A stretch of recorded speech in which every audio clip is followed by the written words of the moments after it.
అందుకని చూడండి, ప్రేమ అంటే ప్రతిదానికి బేసిస్ అక్కడ. అందుకని ఈవెన్ పౌలు కూడా కొరింథీ పత్రికలో మాట్లాడుతున్నప్పుడు, భాషల గురించి మాట్లాడుతున్నప్పుడు, ఆత్మ వరముల గురించి, ఫలము గురించి మాట్లాడుతున్నప్పుడు, ప్రేమ లేని వాడనైతే నేను వ్యర్థుడిని అన్నాడు. అంటే ఎంతైనా భాషలు మాట్లాడచ్చు, లేదా ఎంతైనా ఇంకేదైనా కార్యం చేయొచ్చు, బాగా ప్రసంగం చేయొచ్చు, బాగా పాటలు పాడొచ్చు, బాగా ఇంకేదన్నా కార్యం చేస్తుండొచ్చు, బాగా ప్రార్థన చేయొచ్చు, ఇంకేదైనా కార్యం చేస్తుండొచ్చు.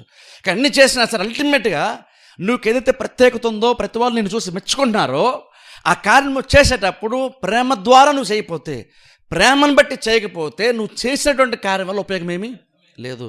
ఇప్పుడు చూడండి, ఇప్పుడు నేను ప్రసంగం చేస్తాను. ప్రసంగం అంటే చాలా గొప్ప కార్యమే, వాక్యబోధ చాలా గొప్ప కార్యమే.